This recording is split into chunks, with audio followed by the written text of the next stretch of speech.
반갑습니다. 증도가 강의가 이제 중반을 넘어서 하반 쪽으로 좀 내려가고 있습니다. 오늘은 제 119장 사자후 무외설이여 심차 몽동완피단이로다. 사자후 무외설이여 심차 몽동완피단이로다. 이 사자후, 사자후, 두려움이 없는 말씀이야, 설법이야. 심차몽동 완피단이로다. 어리석은 완피단을 몹시 슬퍼하는도다. 어리석은 완피단. 이 완피단.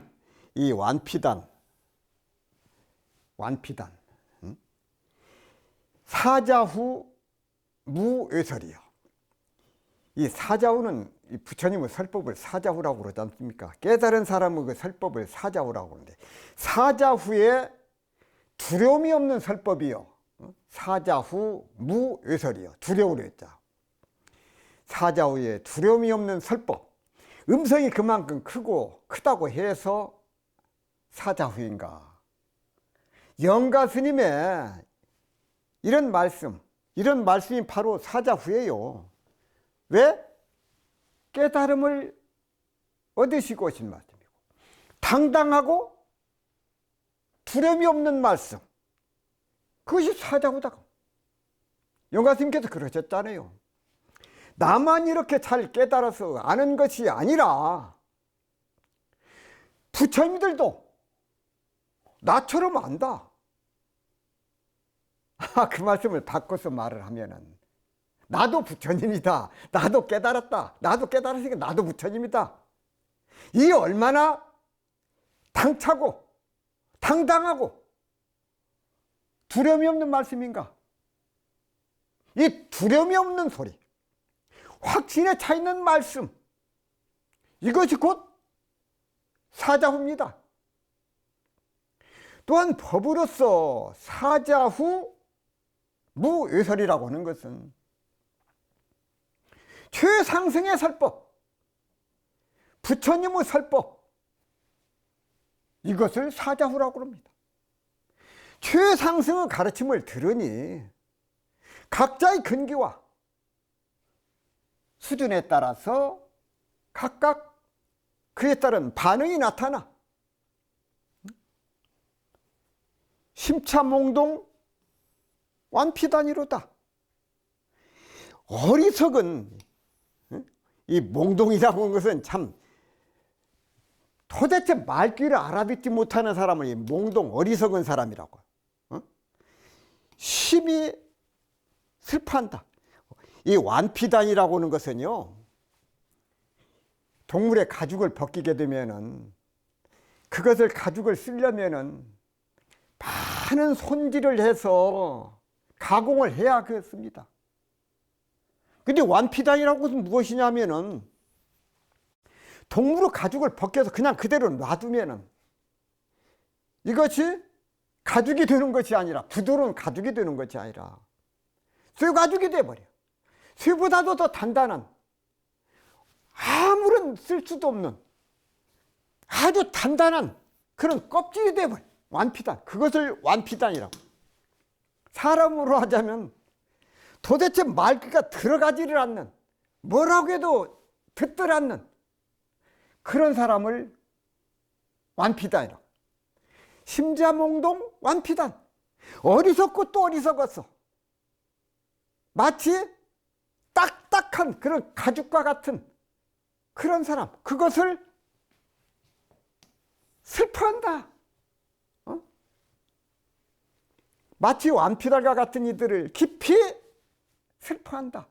이 심차라고 하는 것은 매우 슬프다, 그 말씀이거든. 완피단은 그냥 아주 뻣뻣한 가죽, 이 가죽도 보통 가죽이 아니라 쇠처럼 뻣뻣한 가죽. 그래서 어떤 동물이라도 가죽을 벗겨서 손질을 하지 않고 그대로 말려버리면은 쇠보다도 더 뻣뻣해져서 아무짝에도 쓸모가 없게 돼. 그래서 가죽이 굳기 전에 약품 처리도 하고 그것을 잘 가공을 해서 부드러운 가죽이 되어야 옷도 만들고 신발도 만들고 모자도 만들고 여러 가지를 쓸 수가 있어. 쓸모가 있어. 이 완피다리라고 하는 것은 가공하지 않은 가죽, 그것이 완피다리거든요. 그것은 마치 뭐와 같느냐, 우리 어리석은 중생들처럼 어리석음이 굳고 또 강해서 도저히 어떻게 해볼 수 없는 상태, 그런 상태의 사람. 몽동이라는 말 역시 이게 바꿔서 말을 하면은 멍텅구리 같은 사람, 흐리 멍텅하고 살이 분별할 줄 모른다는 말씀이 바로 이 몽동이에요. 몽동. 아무짝에도 쓸 수 없는 사람, 아무짝에도 쓸 수 없는 사람, 저런 멍텅구리 몽동 같은 사람, 쇠가죽 같은 사람. 그리고 고집센 사람 보고 그냥 쇠가죽 같다고 그러잖아. 예? 쇠가죽 같이 찔기다고 그러잖아요. 영가 스님이 증도가에서 귀가 번쩍 뜨이고 눈에 불이 번쩍 나게 하는 사자와 같은 기가 막힌 이런 말씀을 하고 계심에도 불구하고 듣는 사람들은 전혀 미동이 없다는 것이다. 얼마나 답답하시면은 이런 말씀을, 얼마나 답답하시면 이런 말씀을, 이 사자우를 하시는데 영가 스님께서 깨달으시고 사자우 무의서를 하시는데 저놈의 중생들은 그 말귀를 못 알아듣고 꼼짝을 안 해, 딸싹을 안 해. 그러니 이 완피달 같다. 무엇이 차원이 높은 소리고 무엇이 차원이 낮은 소리고, 너무 둔하고 굳어져서 자기 아직과 악연, 아상에 그냥 사로잡혀 있기 때문에 그런다고 말. 영가 스님께서 이미 자기가 가지고 있던 조금 익혀서 아는 것만 가지고 그것이 최상의 것인 줄을 알고 거기에 집착하는 사람, 영가 스님을 비방하고 의도라고 그러고 자기들이 무엇이나 아는 것처럼 그렇게 생각하고 있는 사람, 그 사람들을 몽동 완피달이라고 그렇게 빗대서 표현을 하신 것이다 그 말. 이 얼마나 답답하시면 내가 깨닫고 사자우 무의서를 설하고 있는데 참 무지몽매한 사람들이 내 말귀를 알아듣지 못하고 딴소리만 하고 조금도 움직이려고 그러지 않고, 그러니 마치 몽동 완피달이다, 몽동 완피달이다, 그렇게 말씀을 하신 거예요. 그렇게 말씀. 참 얼마나 답답하셨을까? 얼마나 답답하셨으면 저렇게 비유를 하셨을까? 손질하는 뻣뻣한 가죽이다, 아무짝에도 쓸 수 없는 사람들이다, 그렇게 말씀을 하십니다. 성철 스님은 증도가 강설해서 사자는 깨친 사람이니 사자가 크게 소리친다는 것은 부처님이 두려움 없이 설법하신다는 말이다. 몽동이란 멍텅구리란 뜻이며 완피달이란 가죽이 두꺼워서 송곳 하나 들어가지 않을 만큼 딱딱한 것을 말하여 좋은 말이 절대로 귀에 들어가지 않음을 비유하신 것이다. 불법이란 융통자제해서 광대무변한 이 법에 있어서 누구든지 아무리 중지를 지었다 해도 부처님 앞에서 깊이 참여하고 정진하면 모두 성불할 수 있는 묘결이 갈마 있다. 그러나 사람들이 내가 이렇게 큰 죄를 짓고도 성불할 수 있을까? 지옥 갈 것 아닌가 하고 자포자기해버리는 것을 해버리고 허송세월한다는 것이다.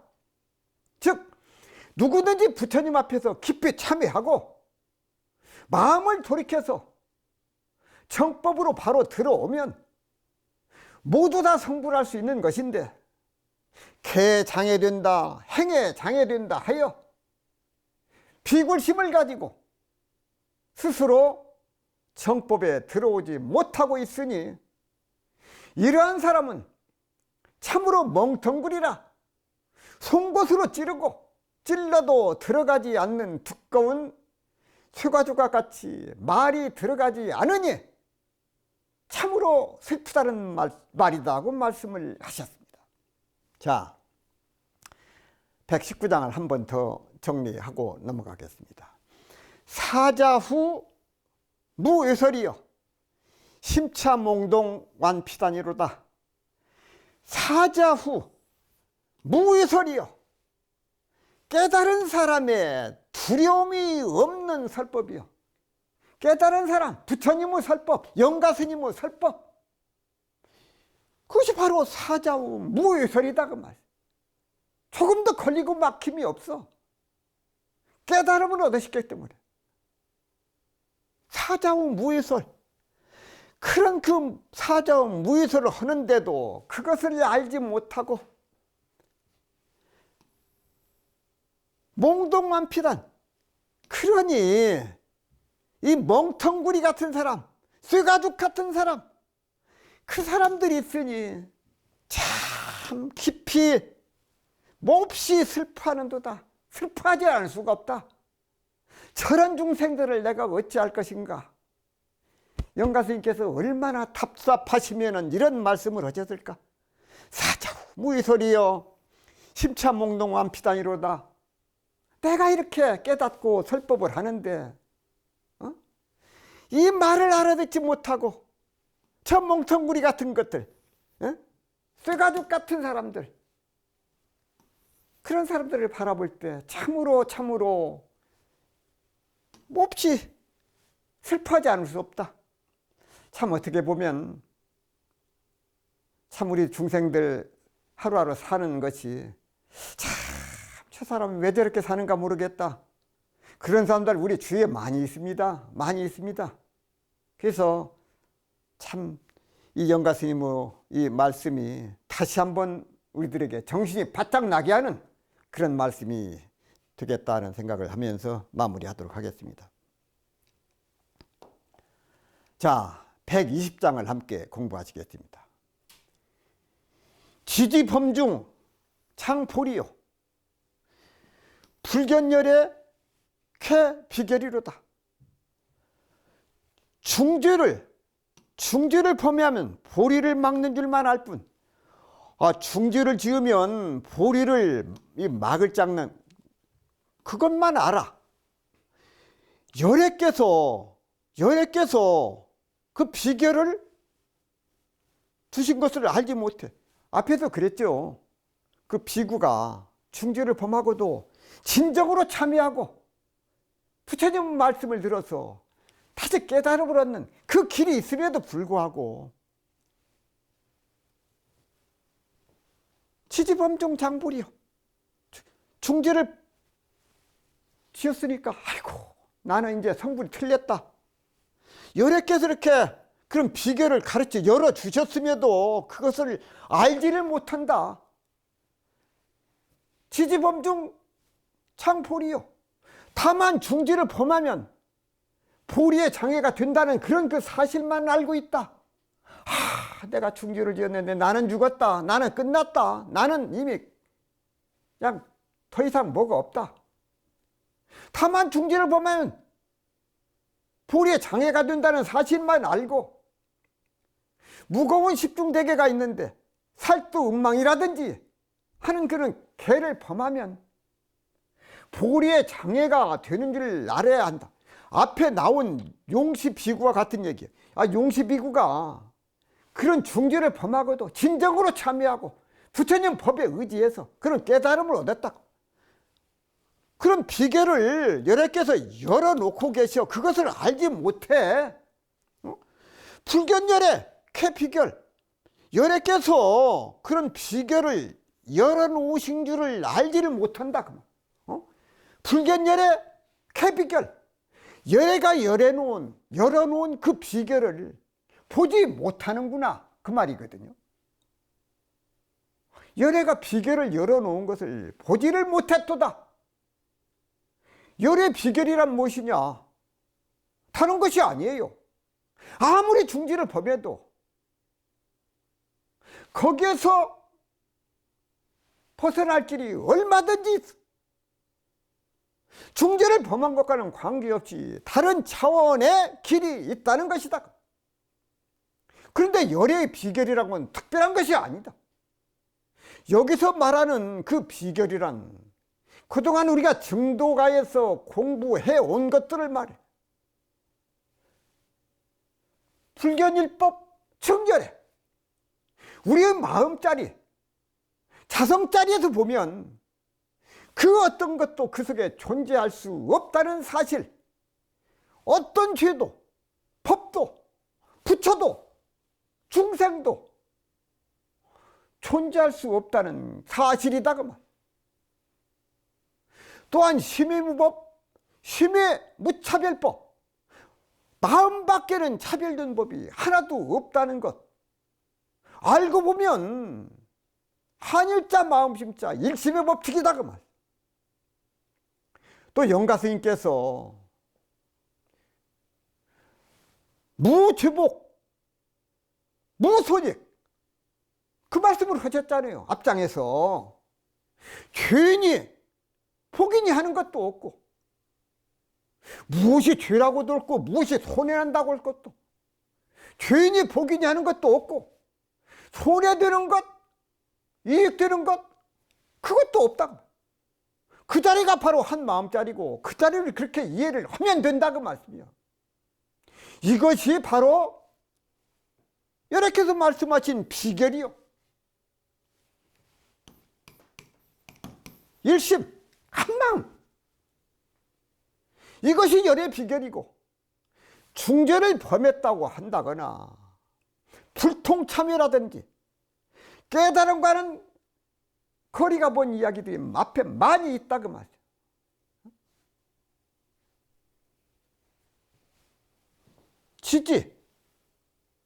지지 범중 창포리요.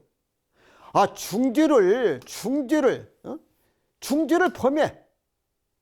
아, 내가 중죄를 지었으니까 깨달음과 이것이 깨달음의 장애가 된다는 거, 그것만을 알아. 다만 알아. 무거운 죄를 범하면은 보리에 장애가 되는 것, 그것만 알 뿐. 불견열의 캐비결. 아, 열애께서 비결을 다 열어놓은 것, 그것을 보지를 못한다고. 성철 스님은 증도가 강설해서 4가지 범죄, 곧 사발의 죄를 범하면 도의 장애가 되어서 불법을 성취하지 못한다고만 믿었지, 그것을 벗어나는 길이 있음을 알지 못한다는 것이다. 이것은 앞에 용시 비구에 해당되는 것만이 아니라 다음 귀절에 나오는 두 비구의 경우에도 해당된다는 말이다. 여기에서 비결이란 참으로 중요한 말이다. 비결이 있다 하는 것은 일반적으로 볼 때는 사바라의 죄를 범하면 지옥에 떨어져서 다시 살아날 수 없고 불문의 영혼이 다시 들어올 수 없는 것으로 되어 있지만, 그러나 부처님의 참된 말씀은 그렇게만 되어 있는 것이 아니라는 것이다. 원흉무한 대자 대비로서 극중 죄인까지도 다 살릴 수 있는 비결을 부처님께서 열어 놓으셨다는 것이다. 그래서 이 비결이란 다만 죄를 지은 사람만 제도하는 것이 아니라 죄를 짓거나 짓지 않거나 전체에 다 통하는 것이다. 설사 불법을 아무리 역천만겁토록 비방하고 믿지 않고 반대하는 사람이라도 참으로 한번 뛰어넘어 열애지에 바로 들어가는 근본 법을 만나서 이 법을 믿고 공부할 것 같으면 억척만겁토록 억천만겁토록 밖으로만 돌면서 쓸데없는 짓 하는 사람들보다도 먼저 당장에 한번 뛰어넘고 열애지에 들어가 버리기 때문에 그것이 일종의 비결이 된다는 것이다. 이 비결이란 성부를 가장 빨리 알 수 있는 근본법이다. 그러나 이것은 죄를 장려하는 것이 아니라 죄를 지었어도 진실로 참여하고 다시 불법으로 들어오라는 것이지, 죄를 아무리 지어도 괜찮으니 자꾸 죄를 지어가면서 공부해도 좋다는 말은 아니다. 그렇게 되면 영원히 참교심이 없고 불법을 반대하는 사람이 되는 만큼 이러한 사람은 비결이 아니라 그보다 더한 어떠한 것이 있어도 성불할 수 없다고 말씀을 하셨습니다. 자, 120장을 다시 한번 정리하도록 하겠습니다. 지지범중 장보리요. 지지라고는 다만 그렇게 안다 그 말이거든요. 다만 그렇게 알고 있어. 중지를 범하면 보리에 장애가 되는 것, 그렇게만 알고 있어. 중지를 지으면 성불은 어림 택도 없다, 나는 끝이다, 그렇게 알고 있다 그 말이야. 그런데 그게 아니다. 불견열의 개비결, 열애께서는 비결을 열어놓고 계셔. 비결을 열어놓고 계신데 그것을 보지 못한다. 아무리 중지를 지었어도 진정으로 참여하고 부처님 법에 의지해서 다시 정진적공하면 깨달음을 얻을 수 있는 길이 얼마든지 있다. 그런 길을 부처님께서는 열어놓고 계신다. 그것을 볼 줄 알아야 된다 그 말씀이에요. 예술연가스님께서 그런 그 중생들을 위해서 희망을 주기 위해서, 용기를 북돋아 주기 위해서 앞장위에서 119장위에서 다시 한번 이 말씀을 강조하고 계신다고 말. 용기를 잃지 말아라. 다시 한번 더 정진을 해라. 120장을 마무리하도록 하겠습니다. 자, 121장을 함께 공부하시겠습니다. 이제 여기서 이제 두 사람 비구에 대해서 나옵니다. 유의비구, 범음살, 이게 좀 이제 중재입니다. 이 살생과 간음이니까. 파리영광 증죄결이라. 어떤 두 비구가 음행과 살생, 이걸 저지르니, 두 비구가 가장 무서운 음행과 살인을 저질렀어. 유발이의 반딧불은 죄의 매듭을 더하였고, 죄의 매듭을 더해 주었어. 유이부, 범음살, 두 비구가 있어서 음행과 살인을 범했을 때 그 말씀이거든요. 음행과 살인을 범한 두 비구 이야기는 유마경에서 나와. 유마거사가 병이 들었다는 소식을 듣고 부처님은 제자들을 불러서 유마거사에 가서 병문안을 하라고 말씀을 하셨어요. 그러나 제자들은 부처님이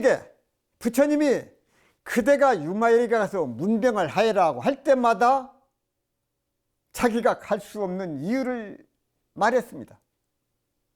가섭존자도 옛날에 제가 유마거사에게 당한 일이 있어서 저로서는 도저히 가서 병문안을 못합니다.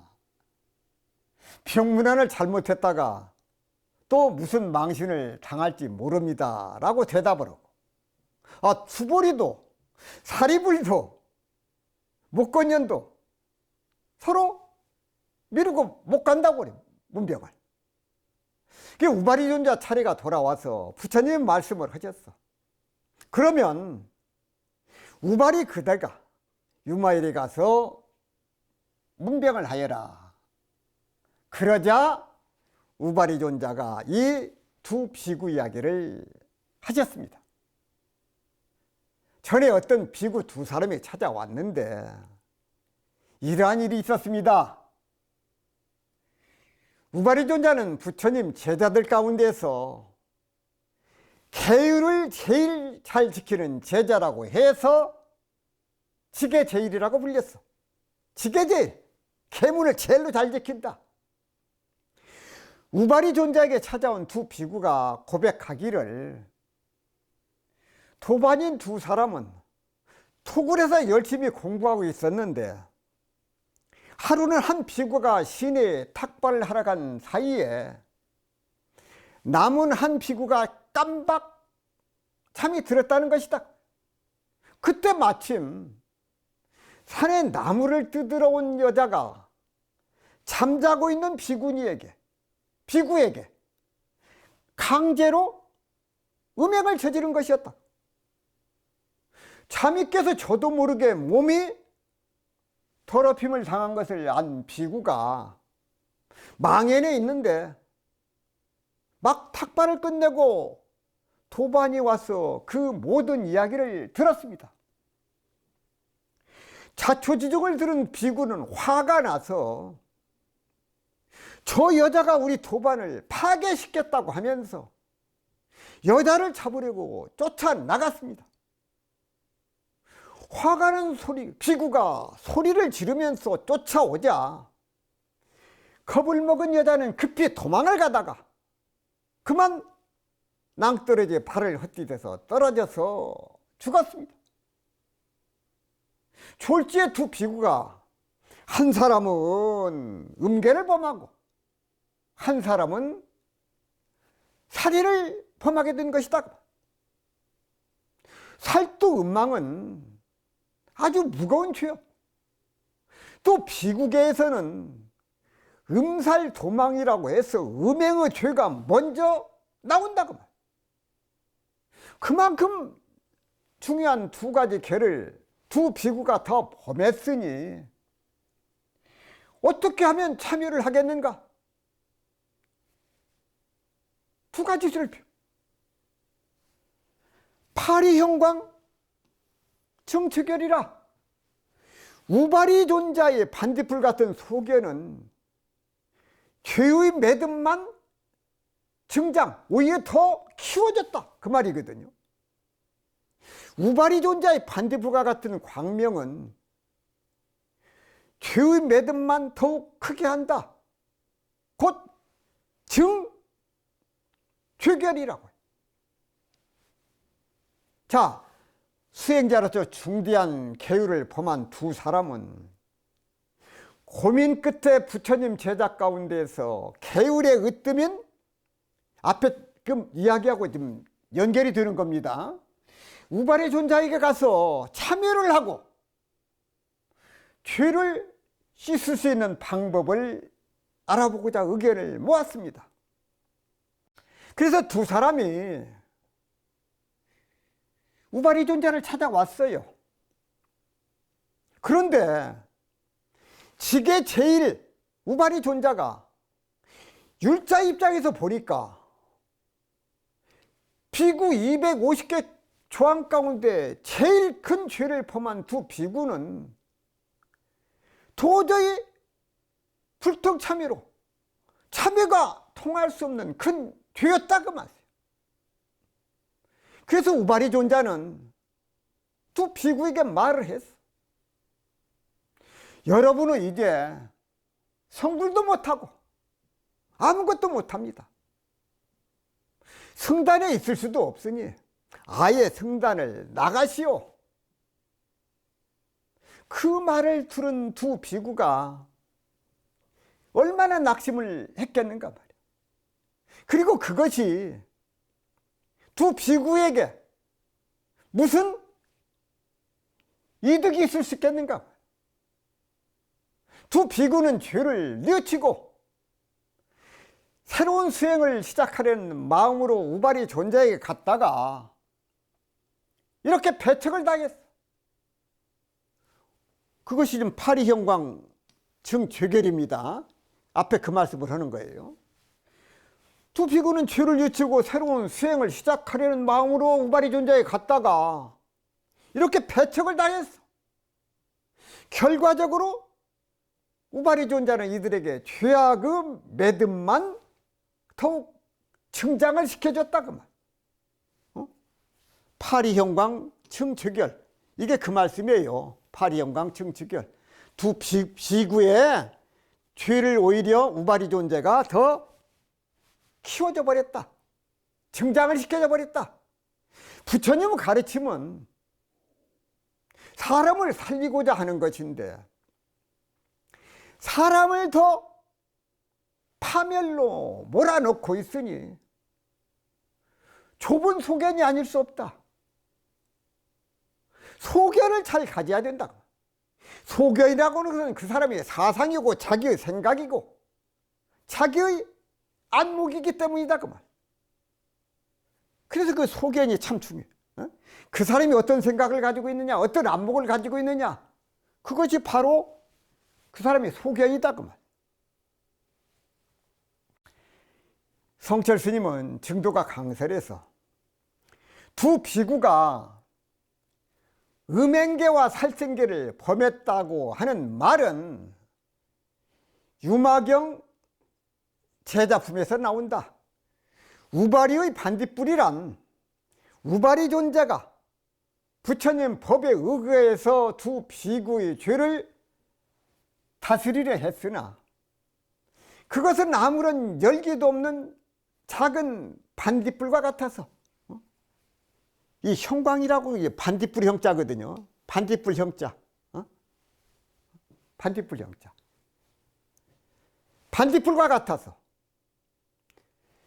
그들의 죄의 매듭을 풀어줄 만한 지혜가 되지 못할 뿐 아니라 오히려 그 죄의 매듭을 더 키워서 두 비구를 당혹해 했다는 것이다.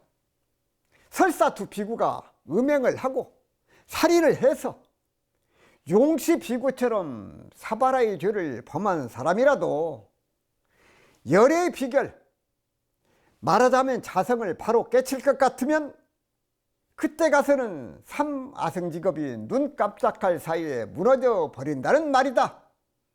그러므로 누구든지 이 비결을 알아서 얼른 성불할 도리를 찾아야지 두 비구가 불가피하게 죄 지은 것처럼 비결 이것만 믿으면 될 텐데 무슨 죄를 지은들 상관 있나 하는 생각을 가지면 영원토록 깨치지 못하고 만다. 왜냐하면 마음속에 참교심이 없으면, 참으로 부끄러운 마음이거든요. 참교심이 없으면 자성을 밝힐 수 없고 업장의 얼음처럼 얼어붙어서 절대로 녹아내리지 않기 때문이다. 비구의 마음가짐은 참교심을 가지고 모든 것을 참회하고 신심으로써 태법을 성취해야 되겠다는 것이지, 어떠한 행동일지라도 마구 해도 괜찮다는 생각이 추후라도 머리에 남아있으면 유마거사가 아니라 부처님의 1100억 화신을 나타내서 미래겁이 다하도록 설법한다 하여도 그 사람은 깨치지 못하게 된다. 우리는 철두철미한 신심을 가지고 지극한 참여를 해야만 아미를 중죄를 범한다 해도 자성을 깨칠 수 있는 것이지, 참교심도 없고 신심도 없을 것 같으면 무슨 수로 부처님의 비결을 열 수 있겠는가. 그러므로 이 비결이라는 것이 어떤 사람에게 해당되느냐 하면 철두철미한 신심을 가진 사람에게만 해당된다는 것이다. 과거에 백정 노릇을 했든지 무엇을 했든지 보지 아니하고 그 당시에 부처님 말씀을 듣고 그 법을 믿어서 철두철미한 신심을 낸 사람만이 이 무상법문을 들으면 반드시 깨쳐서 영원토록 자유자재한 해탈 경계를 얻을 수 있다는 것이다.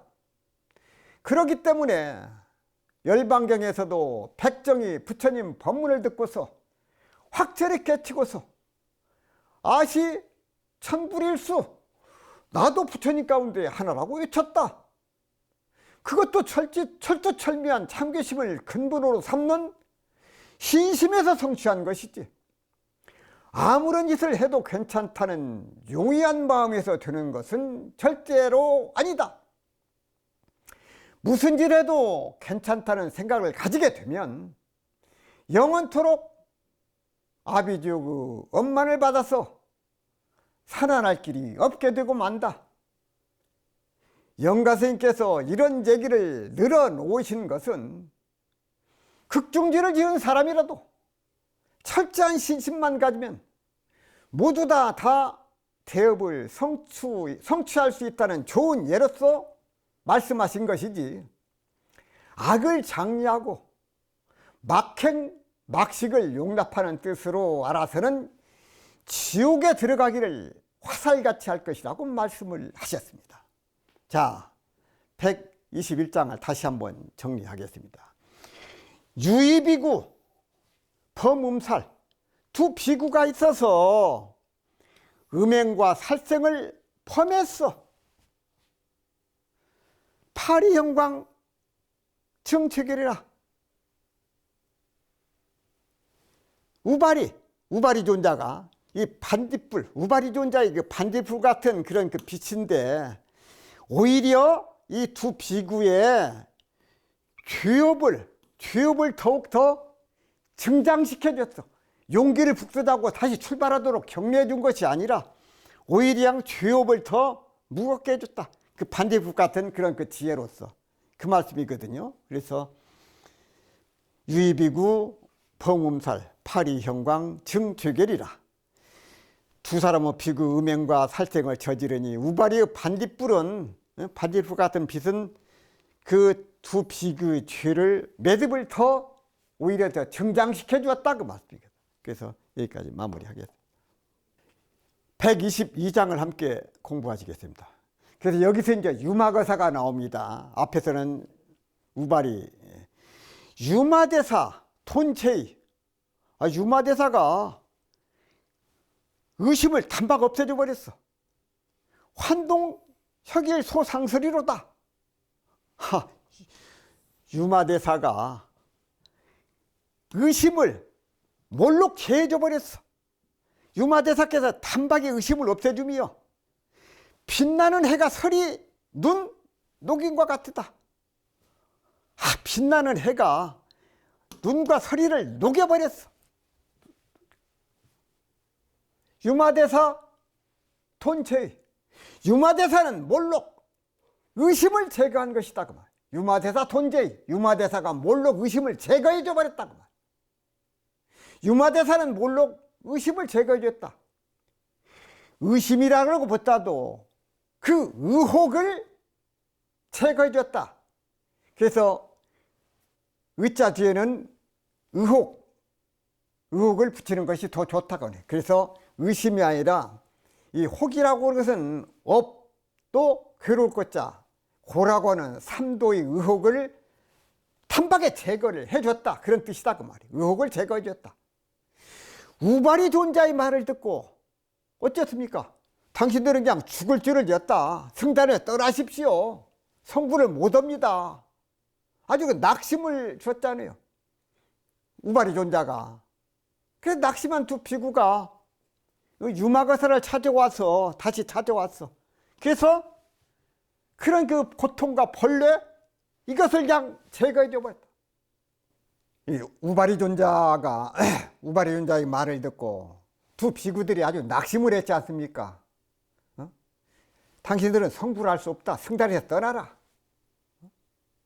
그래서 우리는 너무나 큰 죄를 범해서 이제 마지막이구나. 이 남은 것은 자살을 하든지 환속을 하는 일밖에 없다, 그렇게 생각을 해서 두 비구들이. 그런데 그때 유마거사가 나타났어. 부처님 못지않는 훌륭한 분이라고 하는 유마대사는 우바리존자에게 경고를 했어요. 뭐라고 하셨느냐? 저 두 사람이 지은 죄의 본성을 가져오시오.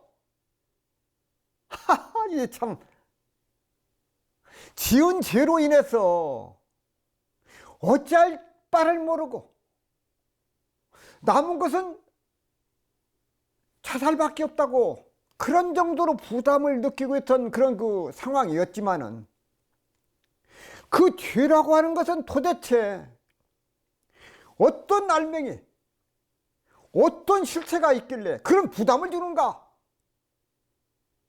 아, 유마대사는 죄의 본성을 한번 찾아봐라. 죄의 본성이 어디가 있느냐? 죄의 본성을 찾아봐라. 이런 그 대화는 선문 가운데 많이 있습니다. 선문다. 선문에 죄를 지었습니다, 제가. 그럼 죄를 가져와 봐라. 죄를 찾을 길이 없습니다. 그래?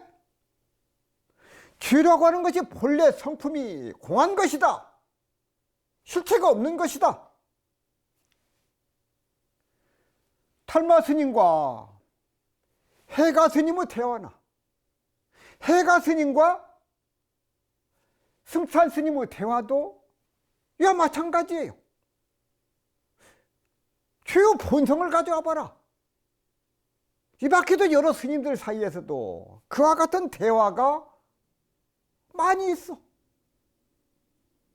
그 말씀을 통해서, 그런 대화를 통해서 그 가운데서 깨달음을 얻은 성취한 사례가 많이 있음을 우리는 알 수 있다고 말.